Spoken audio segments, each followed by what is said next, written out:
Hello, I'm Dylan. And I'm Marcos. And this is Clash of Myths, your fix for all things mythological.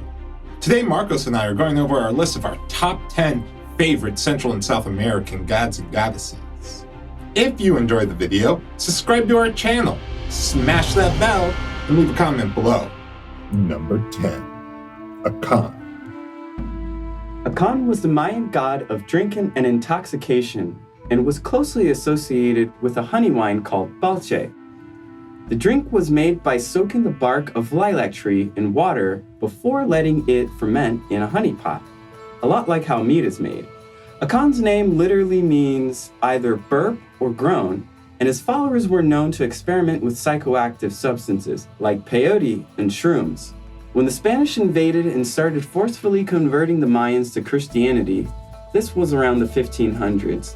They burned down and destroyed the sacred orchards in order to stop the production of the intoxicating beverage. Ultimately, this failed, and Pacha is still regularly consumed by the modern-day descendants of the Maya. Number 9, Illapim. Illapim was the Incan god of thunder, lightning, and rain. To a group of people who lived atop the Andes mountain, technically a desert, and relied heavily on corn to feed themselves, Illapim was of major importance. He was regularly depicted as a fierce warrior whose flashing armor made lightning appear across the sky.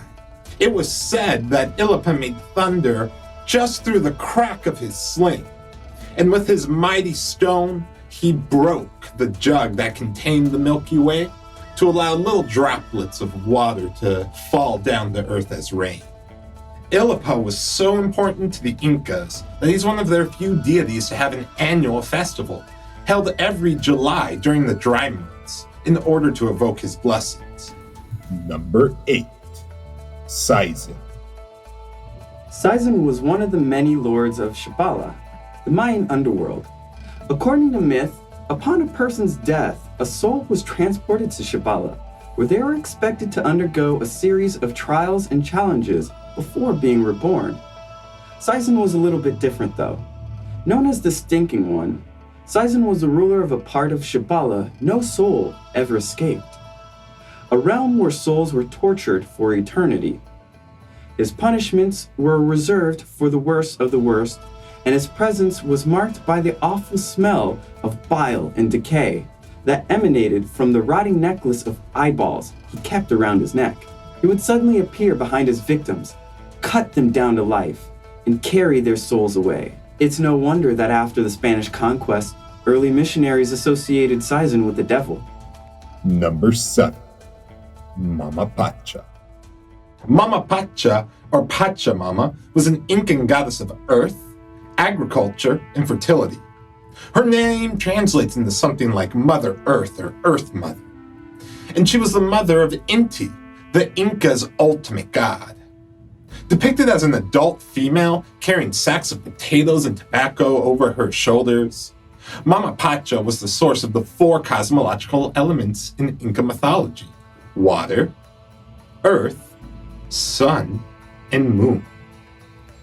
While worship towards most other Incan gods and goddesses disappeared shortly after the Spanish conquest, worship of Mama Pacha and her son Inti can still be found in remote parts of the Andes Mountains to this day. There, her followers still brew the traditional chicha beer and leave offerings of dried coca leaves inside the hollow of old trees.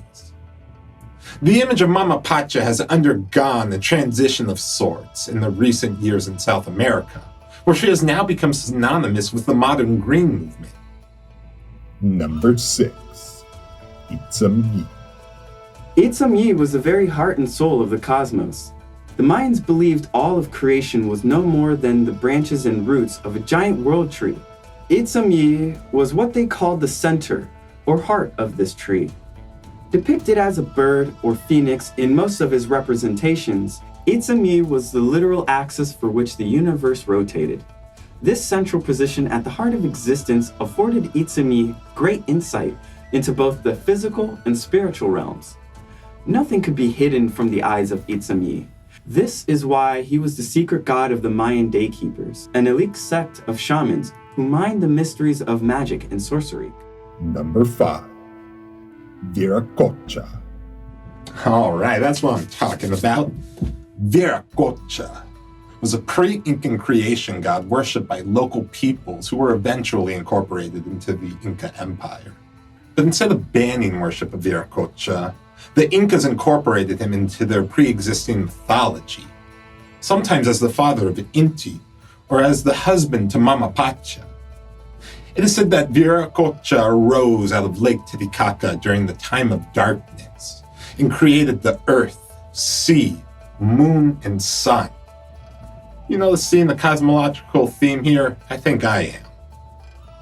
He invented time when he forced the lazy sun to move across the sky and created mankind by breathing life into inanimate stone.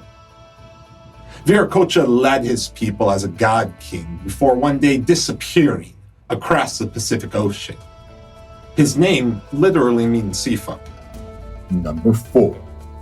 Ixchel. Ixchel, who was known as the Rainbow Goddess, was worshipped by the soon-to-be mothers of the ancient Aztec and Mayan civilizations. Today, she is regularly depicted as a beautiful young woman seated upon or next to a rainbow. Ancient Aztec ruins, however, show her as an old, overweight woman with sharp features and a scarf of living snakes. She had the eyes, ears, and teeth of a jaguar. So many women paid homage to Ixchel's shrine that the island housing it became known as the Isle of Women, so dubbed by Cortez himself. Number 3. Supe.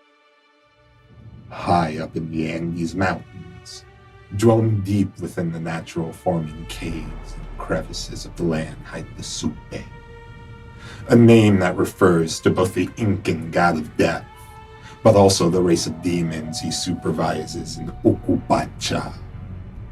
As the rightful ruler of all things under the earth, Supe demands tokens of appreciation. Offerings and sacrifices be left at the mouths of caves. Cursed was the farmer who dared plow his field before paying Supe his due.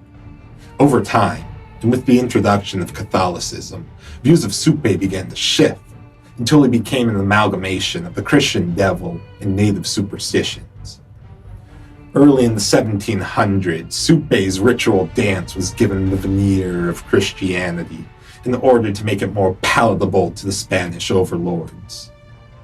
His dance is still performed yearly in conjunction with the UNESCO World Heritage Foundation. Number 2. Quetzalcoatl.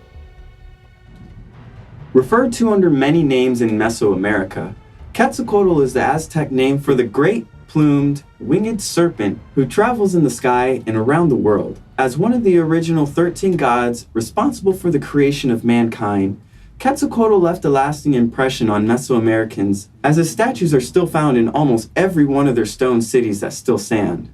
He served as lawbringer, human maker, civilization founder, and giver of science and knowledge.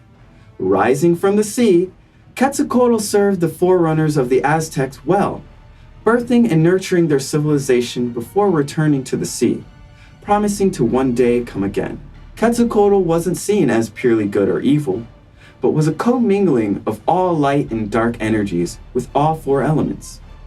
The great temple at Chichen Itza was built in his honor, where it is said that twice a year, on the autumn and spring equinox, Quetzalcoatl would descend from the upper realm to bring his life-giving energies to the earth.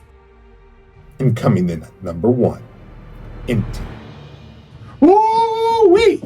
I'm talking about my man, Inti, the chief deity and progenitor of the kings of Cusco, who would later expand their territory to form the mighty Inca Empire. Inti is a sun god, pictured as a little more than a shining face. He was prayed to by all the citizens of the Inca Empire, but held a special place in the heart of the farmers, who regularly prayed for his life-giving warmth and light. All other gods in the region were incorporated into Inti's story. They became his sister, mother, or wife, like Mama Pacha.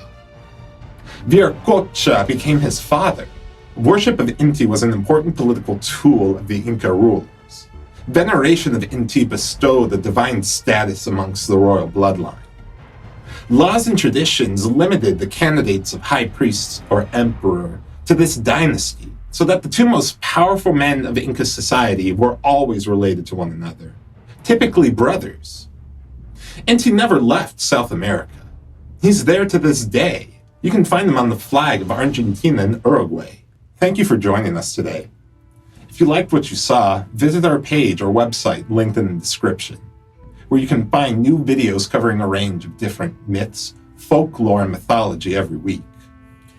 If you want a deeper dive into the stories behind the gods and goddesses and the impact their worship had on our society, check out our podcast, Clash of Myths, where each week Dylan and I explore and break down the importance of different stories.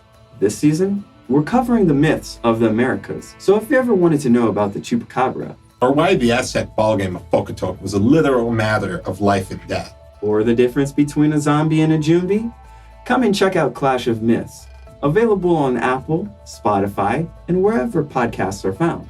It would mean the world to us if you subscribe.